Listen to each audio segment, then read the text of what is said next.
बदलत्या जागतिक अर्थव्यवस्थेमध्ये आता पारंपरिक उद्योगांच्या जोडीला सर्जनशीलता, कल्पनाशक्ती आणि डिजिटल कौशल्य यांना मोठे महत्त्व प्राप्त झाले आहे. मानवी मेंदूतील कल्पनाशक्तींवर आधारित ऑरेंज इकॉनॉमी अथवा क्रिएटिव्ह इकॉनॉमी ही भारताच्या आर्थिक प्रगतीची नवी दिशा ठरत असून त्याच संकल्पनेवर आधारित क्रिएटिव्ह इंजिन एक्स्पो 2026 चे आयोजन येत्या 30 आणि 31 मे रोजी गणेश कला क्रीडा मंच येथे करण्यात आले आहे, अशी माहिती मुख्य आयोजक सृजन कॉलेज ऑफ डिझाईनचे संस्थापक संतोष रासकर यांनी पत्रकार परिषदेत दिली. पुणे श्रमिक पत्रकार भवन येथे झालेल्या पत्रकार परिषदेला माजी खासदार आणि भारत इतिहास संशोधन मंडळाचे अध्यक्ष प्रदीप रावत, IICTचे संचालक आशिष कुलकर्णी उपस्थित होते. एक्स्पो विषयी अधिक माहिती देताना संतोष रासकर म्हणाले, हा एक्स्पो केवळ कला, ॲनिमेशन किंवा तंत्रज्ञानाचा मेळावा नसून भारतातील भविष्यातील अब्जावधी रुपयांच्या क्रिएटिव्ह अर्थकारणाची झलक ठरणार आहे. जगभरात वेगाने घडणाऱ्या डिजिटल आणि क्रिएटिव्ह क्षेत्रामुळे रोजगार, गुंतवणूक आणि आर्थिक विकासासाठी नवे मार्ग खुले होत आहेत. यामुळे भारतासारख्या विकसनशील देशाला जागतिक स्तरावर मोठी संधी निर्माण झाली आहे.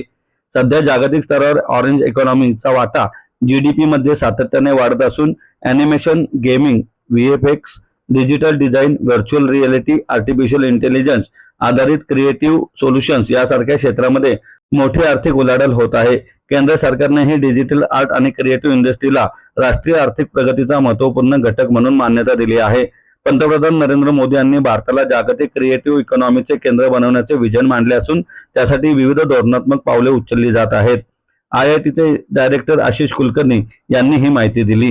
पुण्यामध्ये 30 आणि 31 तारखेला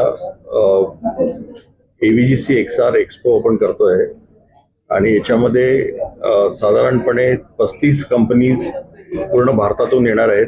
त्याच्यामध्ये रेड चिलीज झाला, NY VFX वाला झाला, स्टुडिओ 3 झाला जो अमेरिकेचा खूप मोठा स्टुडिओ आहे, आणि रिलायन्स ॲनिमेशन झाला, आणि सगळे कॉमिक बुक मेकर्स वगैरे जे आहेत ते येणार आहेत. त्याच्यामध्ये animation, gaming, visual effects, comics आणि एक्सटेंडेड रियालिटी या सगळ्या क्षेत्रातले लोक येऊन आपल्या मुलांना आणि त्यांच्या पालकांना माहिती देणार आहेत की या करिअर्समध्ये काय काय आपण करू शकतो.